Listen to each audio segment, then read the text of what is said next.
Well, this video has actually two purposes. First, I would like to acknowledge you for coming to Paraguay. Thank you for coming and helping us to transform an entire nation.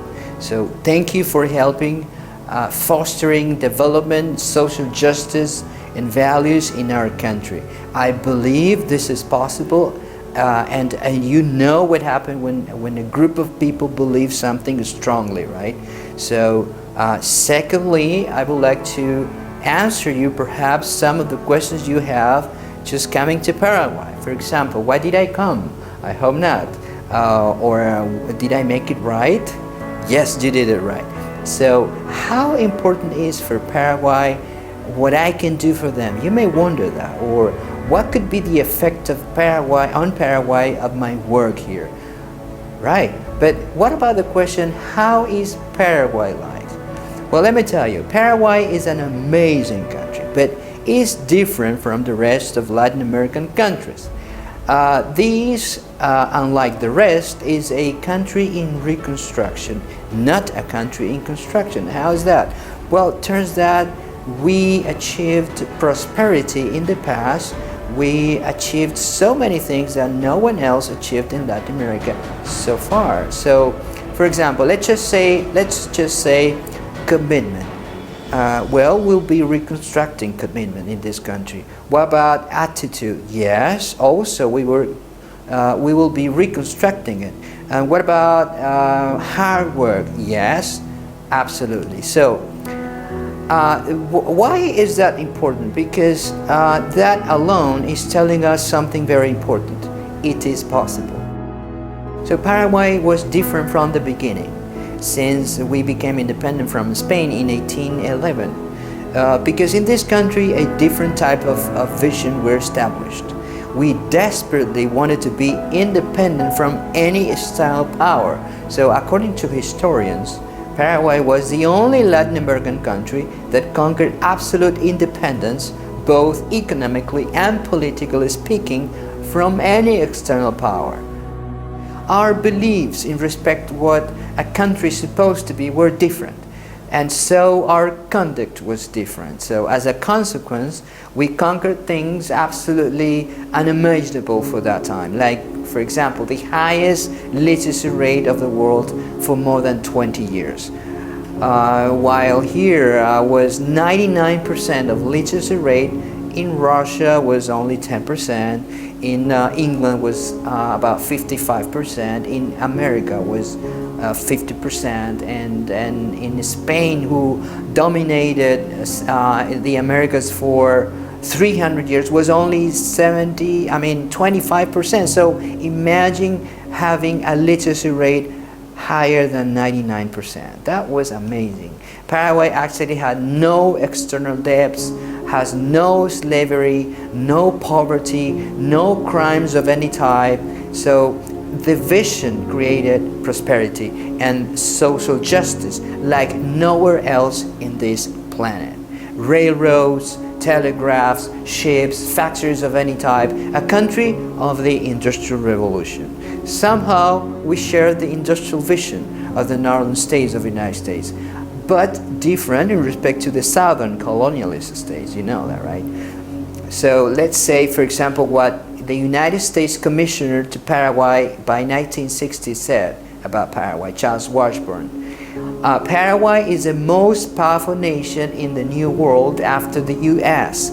Its people are the most united, and its government is richer than any of the states of this continent. At that time also, Napoleone Colajani, which was a writer, politician, very well known in Italy at that time, he wrote, by the time that each Paraguayan knows how to read and write, because he could find a school in every valley, there was only 5 for both Carolinas and only 1 for 3 states, Alabama, Mississippi, and Missouri. So that was amazing. However, by 1965, the situation turned. Why? Because we had a heinous, unfair war, terrible war against a coalition of 3 countries, Brazil, Argentina, and Uruguay, in which Paraguay was completely destroyed in 5 years. You just have an idea, for you to have an idea how how bad was that war? About 500,000 Paraguayans died of hunger, of diseases, not only in the battlefields. Men almost disappeared. From the original population of 800,000, only 180,000 women survived. 25 or 20,000 men survived. 20,000 men survived, but only 2,100 men above 20 years old survived. So it was a genocide, the only one for economical reasons of mankind history. Family disappeared as a concept for generations. You may probably understand the effects on society of such a thing, right? How can people receive and develop values without family? How can people receive abilities, the vision of a future, the vision of a powerful country with no family? It's impossible. And yet the country survived despite all, probably because of the strong Guarani culture.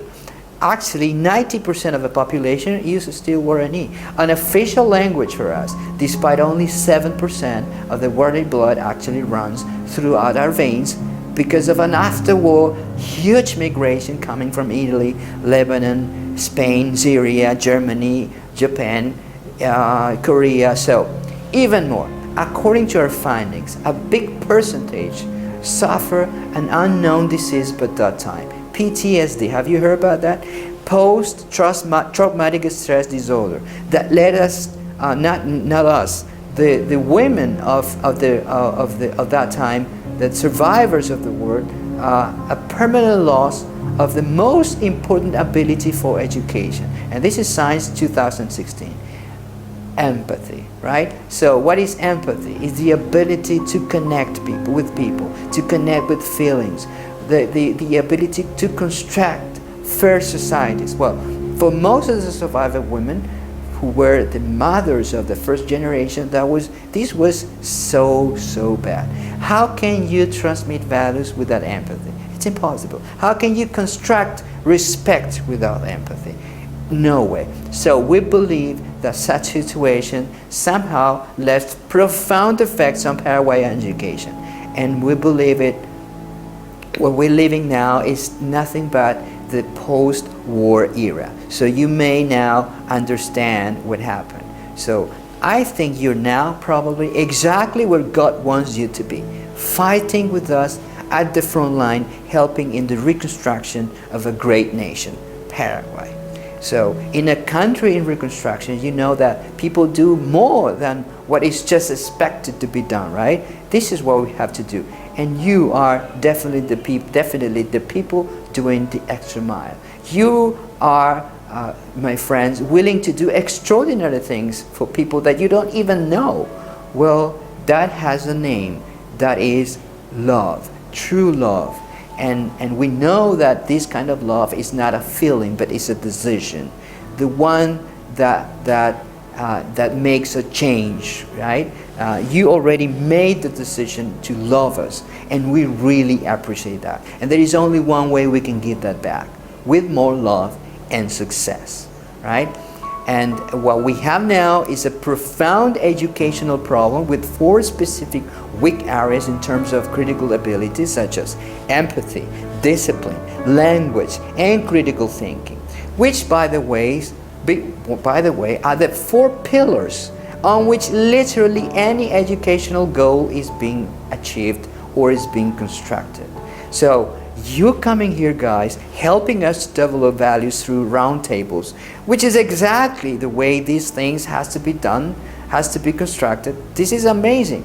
And and this thing will produce a change, definitely. And this will be this will start a snowball here, even though we don't have small snow, right? And you can feel it, which will become bigger and bigger and will be unstoppable.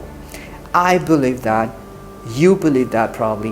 Why do I believe that? Well, because it's you guys with the right spirit. Because it's you coming to love us, right? Love can transform people. And it's because it's Paraguay. Paraguay, the amazing country of the 19th century, is still here, just waiting for a group of people to believe that it's possible, right? So, and you know that can be done, right? That's why you're here. So, I think Paraguay will shine again even more than before. I believe that. And you have no idea of the things that will take place in this country in the following months. You will probably one day say to your grandchildren, I was there. I was part of that. Thank you for coming. It's just quite difficult for me, very difficult for me, to explain how grateful I am because you are here. So let's do this all together.